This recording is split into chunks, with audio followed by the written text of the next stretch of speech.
આજકાલ ઘણા બધા લોકોએ એઆઈ નું નામ તો સાંભળેલું જ હશે, પણ એઆઈ નું નામ સાંભળીને સાથે થતું હશે કે એ ઇંગ્લિશમાં કરવું પડતું હશે. પણ ના, એવું નથી. આજના વિડીયોમાં હું તમને સમજાવીશ કે તમે ગુજરાતીમાં એઆઈ નો ઉપયોગ કરીને ફોટો બનાવી શકો છો, અથવા તો વિડીયો બનાવી શકો છો, અથવા તો કોઈ પણ તમારું કામ એની પાસે કેવી રીતે કરાવવું છે, એની સાથે પ્રોમ્પ્ટિંગ કેવી રીતે કરવું, અને એ પણ બધું ગુજરાતી લેંગ્વેજમાં. તો વિડીયો એન્ડ સુધી જોજો, અને જો નવા હોય ચેનલ ઉપર તો સબસ્ક્રાઇબ કરી લેજો, કારણ કે આવા અવનવા વિડીયો આપણી ચેનલ ઉપર આવતા રહેશે, જેનાથી તમે એઆઈ એ ગુજરાતીમાં શીખવીશ. અને હું આજના વિડીયોમાં એવી 3 સ્પેશિયલ ટ્રીક લઈ આવ્યો છું તમારા માટે, જેનાથી તમે ગુજરાતીમાં ઉપયોગ કરીને એને જેમિની પાસે એનો ફોટો બનાવવો છે, વિડીયો બનાવવો છે, અથવા તો કોઈ પણ બીજું કામ કરાવવું છે, તો ઈ કામ કેવી રીતે કરાવવું ગુજરાતીમાં તો હું તમને સમજાવીશ. તો વિડીયોને એન્ડ સુધી જોજો. સિમ્પલી મિત્રો, પેલી ટ્રીક છે કે ફોટો ક્રિએશન કેવી રીતે કરવું, અથવા તો ફોટોનો બેકગ્રાઉન્ડ અથવા તો કોઈ પણ ફોટોમાં ચેન્જીસ કેવી રીતે કરવો.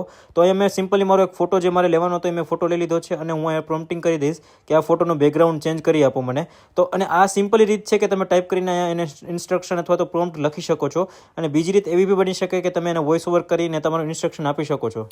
તો સિમ્પલી પેલી ટ્રીકથી મેં લખી નાખ્યું છે કે બેકગ્રાઉન્ડમાં મને ગાર્ડન આપી દો. તો મતલબ જોઈ શકો છો તમે 2 મિનિટ બી નહીં લાગે, 1 મિનિટમાં તમને આ ફોટો ક્રિએટ કરીને આપી દેશે, અને પણ એવું લાગશે તમને રિયલિસ્ટિક કે પાછળ એકચ્યુઅલીમાં બેકગ્રાઉન્ડમાં ગાર્ડન જ હતું. મિત્રો જોઈ શકો છો કે આપણો ફોટો તૈયાર થઈ ગયો છે, અને જોઈ લો તમે એકચ્યુઅલીમાં તમને એવું લાગે કે પાછળ બેકગ્રાઉન્ડમાં ગાર્ડન હતું. તો સિમ્પલી બીજી ટ્રીકનો આપણે એપ્લાય કરશું કે અહીંયા વોઇસ ઓવર કરીને આપણે એને કહેશું કે આ ફોટોમાં હવે બીજો કોઈ ચેન્જીસ કરી નાખ, અથવા તો બીજો કોઈ આપણે બેકગ્રાઉન્ડ ચેન્જ કરી આપ. તો હું સિમ્પલી અહીંયા વોઇસ ઓવર કરી રહ્યો છું, તમે જોઈ શકો છો કે અવાજ આવી રહ્યો છે, અને હું સિમ્પલી એને પ્રોમ્પ્ટિંગ એવી રીતે આપી રહ્યો છું કે બેકગ્રાઉન્ડ મને લાલ કિલો કરી દે.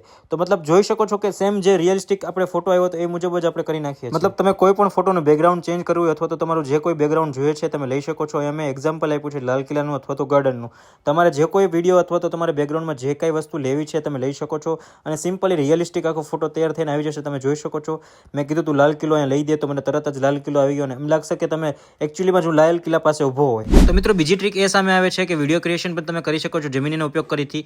જે કોઈ ફોટો છે આપણો એને વિડીયોમાં કન્વર્ટ કરવો છે, એ ફોટો લઈ લેવાનો છે, સાથે આ ટાઈપનો કંઈક પ્રોમ્પ્ટિંગ આપી દેવાનો છે. તમે વોઇસ ઓવર અથવા તો લખીને પ્રોમ્પ્ટિંગ આપી શકો છો, અને ઇઝીલી તમને એ લગભગ 2 મિનિટ જેવો ટાઈમ લાગશે, કારણ કે વિડીયો બનાવવામાં થોડો ટાઈમ લાગતો હોય છે. તો સિમ્પલી આ ટાઈપનો પ્રોમ્પ્ટ આપી દો, અથવા તો તમારે જે કોઈ પર્સન પાસે જે બોલાવવું છે એ સાથે અટેચ કરી દો, લખી નાખો, અને 2 મિનિટમાં તમને આખો વિડીયો બનાવીને આપી દેશે. અને જો આખો ફાઇનલ રિઝલ્ટ આવું કંઈક આવે છે. આજે હું આવી ગયો છું તાજમહેલ.